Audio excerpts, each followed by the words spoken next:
अस्सलामु अलैकुम वरहमतुल्लाहि वबरकातुहू। नाज़रीन इकराम, जो लोग उम्रे का सफ़र करना चाह रहे हैं उनके लिए सऊदी अरब की तरफ से एक बहुत ही ख़ास ऐलान जारी किया गया है।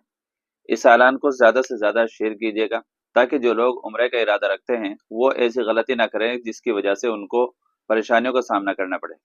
नाज़रीन इकराम, सऊदी वजारत हज उमरा ने दुनिया भर से उम्रे वीज़े पर ममलकत आने वाले ज़ायरीन को एक बार फिर खबरदार किया है कि वो मुकर्ररा मुद्दत ख़त्म होने से पहले अपने मुल्क वापस रवाना हो जाएं। वजारत का कहना है कि वीज़े की मुद्दत ख़त्म होने के बाद ममलकत में क़याम गैर कानूनी होगा और ऐसे अफराद को कानून के तहत सख्त सज़ा दी जाएगी।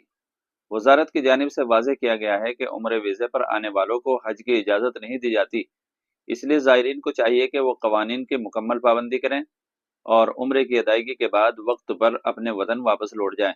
वजारत दाखिला ने उम्रा वीज़ा रखने वालों को हिदायत दी है कि वो 29 अप्रैल से पहले ममलकत छोड़ दें, क्योंकि इसके बाद उनका क़याम गैर कानूनी तस्वुर होगा। इससे पहले सऊदी हुकूमत की जानिब से उम्रा ज़ायरीन की वापसी में ताख़ीर पर 1 लाख रियाल तक जुर्माने की तंबीह भी की जा चुकी है।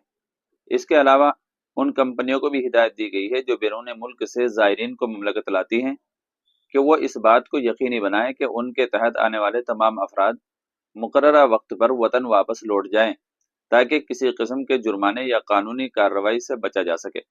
सऊदी कवानीन के मुताबिक उम्रा या विजिट वीज़ा रखने वाले अफराद को किसी भी सूरत में हज अदा करने की इजाज़त नहीं दी जाती और ऐसा करने वालों को सख्त सज़ाओं का सामना करना पड़ सकता है। हालिया दिनों में सऊदी अरब में 2 गैर मुल्कियों को सजाए मौत भी दी गई है, जिससे हुकूमत के कवानीन पर सख्ती से अमल दरामद का इशारा मिलता है। तो नाजरीन, इस वीडियो को ज़्यादा से ज़्यादा शेयर कर दीजिएगा और चैनल पर पहली बार आए हों तो सब्सक्राइब भी कर लीजिएगा।